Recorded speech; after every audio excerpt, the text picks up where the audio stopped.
You know that feeling, right? That stubborn, deep ache in a muscle that just will not quit. We all call it a knot. We try to rub it out, but what is it, really?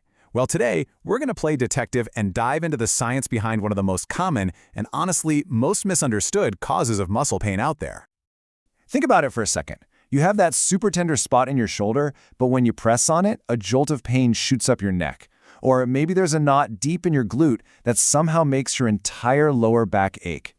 Yeah, that weird phenomenon where a local knot causes pain somewhere else, that is the classic calling card of what we're investigating today. All right, so let's start right there with that all-too-familiar sensation, that tight, almost ropey band of muscle that feels like a little marble is stuck under your skin. If you've ever felt totally frustrated by this kind of pain, the first thing you need to know is you are not imagining it. This is very, very real. It's a recognized medical condition, and we're about to put a name to the culprit. Okay, let's pull back the curtain. It is time to officially unmask the source of these mysterious, painful muscle knots. So, the official name is Myofascial pain syndrome, or just MPS for short. The myo part refers to muscle, and fascial refers to the web of connective tissue that wraps around everything. But the real heart of the problem are these super irritable little spots called myofascial trigger points. Those are the knots causing all the trouble. Now here's where it gets really interesting. Not all of these trigger points are created equal. You've got your active trigger points, think of them as the loudmouths. They cause pain all on their own, even when you're just sitting there. Then you have the latent ones. They're much quieter. They only hurt when you actually press on them, like when you're digging around with your fingers trying to find that one sore spot. And I want to be clear, this is not some rare, obscure condition. It is incredibly common. In fact, some research estimates that up to 85% of older adults experience it. So if you felt this, trust me, you are in very, very good company. So the big question is, how do these painful little knots even form in the first place? Let's investigate the usual suspects behind this trigger point mystery. Well, it turns out there's a whole host of contributing factors. You've got the physical stuff, like overusing a muscle, sitting with bad posture at your desk all day, or a sudden injury. But then you have systemic issues like a vitamin D deficiency or an underactive thyroid that can make you more vulnerable. And of course, there's the big ones, psychological stress and lifestyle habits like not moving enough or getting terrible sleep. It can really create the perfect storm. And this is where the story gets really fascinating, because MPS isn't just a simple muscle problem. It's a two-part drama. The issue might start locally, out in the muscle itself, that's the peripheral part. But it's often amplified and kept going by your central nervous system, your brain and spinal cord. Let me break that down. Okay, let's look at a couple of the leading theories. One of the most memorable is called the Cinderella hypothesis. I love this one. It suggests that just like Cinderella, certain small muscle fibers do all the work. They're the first to get recruited for a job and the last to get a break. Eventually, they just get overworked, which creates an energy crisis and that painful trigger point. That local problem can then lead to what's called central sensitization, which is basically your nervous system getting so fed up with the constant pain signals that it turns the volume way up on everything. Now, because MPS can be so tricky, it often gets mistaken for other conditions. So let's put it in a lineup and see how it's different from its most common look-alike.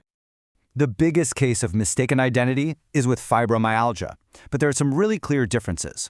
With MPS, the pain is regional. You can point to a specific muscle or area that hurts. With fibromyalgia, the pain is widespread, all over the body. MPS has those trigger points that cause referred pain, while fibromyalgia has tender points that just hurt right where you press them. And this is a huge deal when it comes to getting the right diagnosis and treatment. Here's a great way to think about it. MPS is like a small fire in one room of a house. It can definitely send smoke into other rooms, right? That's the referred pain. But fibromyalgia? That's more like the entire alarm system for the whole house is faulty, and every single smoke detector is just blaring all at once. All right, now for the part you've been waiting for. What can we actually do about this? Let's look at the evidence behind the different pathways to getting some relief. We're going to start with the heavy hitter. This is the treatment that, according to a major review of all the research, has the strongest scientific evidence backing it up.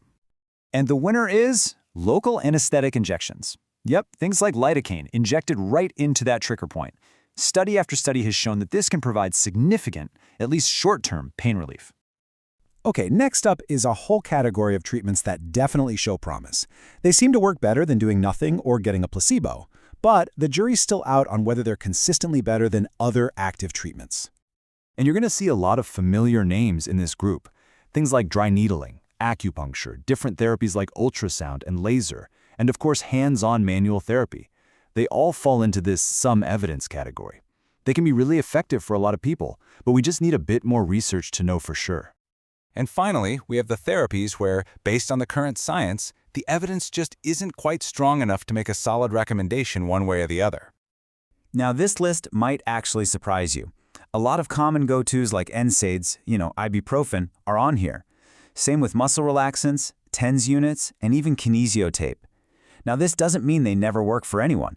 It just means that when we look at the high-quality studies, they haven't been able to prove their effectiveness for MPS just yet. And honestly, this quote from the research really sums it all up. There's no magic bullet here. The best approach is one that's centered on you, the patient. It's about mixing the treatments that have solid evidence with what actually works for your individual body. It's all about creating a tailored plan. So at the end of the day, just understanding what's going on inside your own muscles, knowing the difference between an active trigger point and just some general soreness, knowing which treatments have the best shot, that knowledge is power. It turns you from someone just dealing with pain into an informed advocate for your own health. So, could learning the story behind your pain be the first real step to finally changing it?